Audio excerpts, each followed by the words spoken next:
Hey, what's happening, guys? Dan Darrow here with another Options and Play video update. So, just want to start this off with a little bit of a programming note. We got our next options session coming up this Monday. So, just a reminder.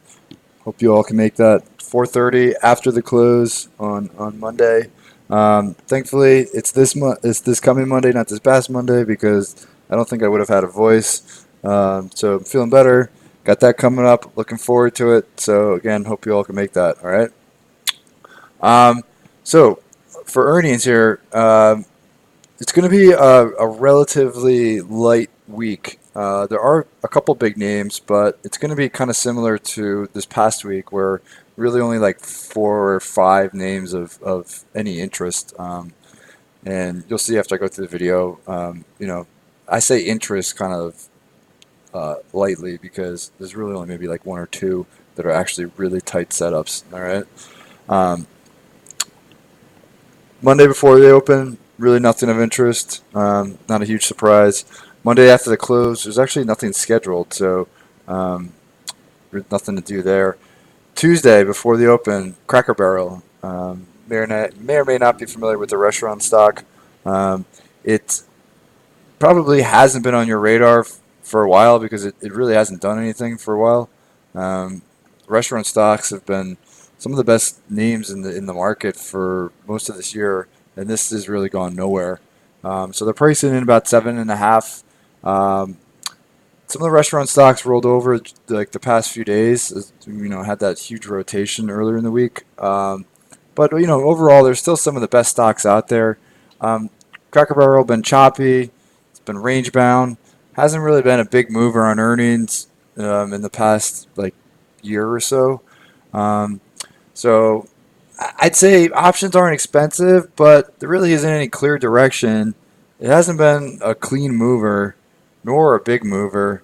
So it's just kind of like a tougher setup. I mean, if anything, maybe look at some like low debit out of the money contracts just in case there's like a range breakout, right? If it gets up into like the 180 area, it could really be a big breakout. Or if it gets down through like 150, it could be a pretty significant breakdown.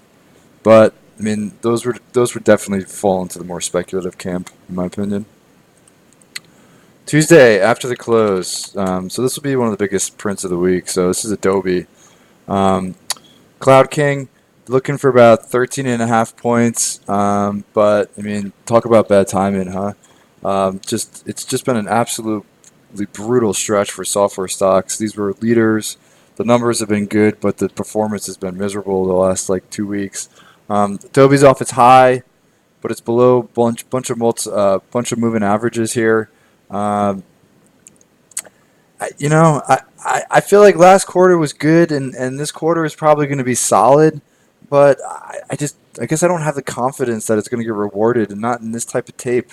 Um, maybe if things really improve Monday and Tuesday, then maybe I can change my opinion on it. But like with the software stocks just putting in lower highs, lower lows, getting sold on good news. I mean, it's just kind of tough to be bullish right now.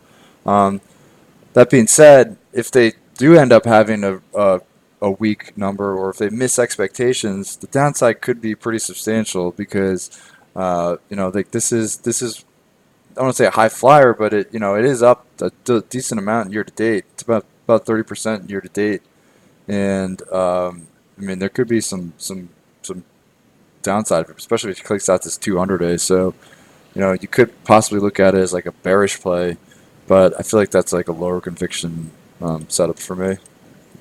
Chewies.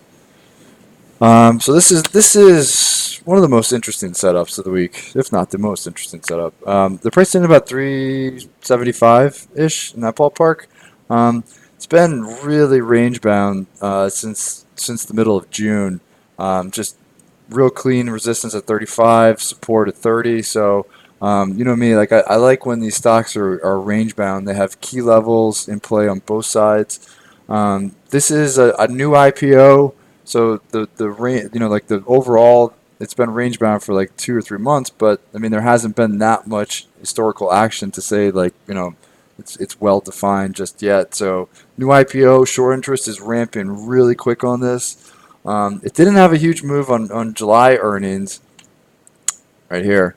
But I feel like the increasingly tight range and higher short interest, kind of like technical action says that this could be maybe like a 5+ point mover. So to me, like this is one that sets up pretty well for a volatility strategy. Um, Also Tuesday after the close, FedEx. So 8.5 points is what they're looking for this time around. This definitely has been one of the beneficiaries of that move into value. It's had a really nice week, um, and it's going to go into earnings right at the top of just like a couple month resistance here, right at the 200A. Last quarter actually wasn't bad. Um, so it had so FedEx had come off of two really ugly prints in a row. Last quarter wasn't bad. Um, so stock has been a little bit better. It's been a little bit more interest in value. Um, Top of the range. So maybe this could set up well for a bullish play, right? Expectations are still probably pretty low. Option prices aren't too expensive, so maybe look at something longer dated, maybe up in like the 190, maybe mid 190s, just to see if it gets going. It seems like it might be able to retest the high from April. So that's what I'm thinking on FedEx. All right, Wednesday before the open, General Mills. So 275 is what's expected. It's actually been a pretty consistent mover the last couple quarters. It's in a narrow range here, right? You can see just in a narrow range, kind of like just grinding higher, but in a narrow range. It did gap down sharply on earnings last time around, but staples have been some of the better performers. And they, I guess, for if you want to classify them as leaders, they are kind of leaders. They have lost a little momentum this past week, but I feel like General Mills is still close enough to its 52-week high where if it's good, it could break out. If it's bad, like last quarter, it could get hit pretty hard. So it's been a consistent mover, a pretty tight range, close to its 52-week high. Options are 275, which isn't bad. It's had a couple quarters where it's moved like over three. So that definitely could be one to like keep an eye on. Could set up well for a move. Wednesday after the close, Herman Miller, MLHR. But it's not a name I trade very often. It moved on the in the June print, but outside of that, it's not like real consistent. It has had some like quarters where it's had like really big moves, but then there's been other quarters where it hasn't done anything. So it's not really consistent. I don't really have a whole lot of history trading that name. So I think I'm just going to leave that alone. All right.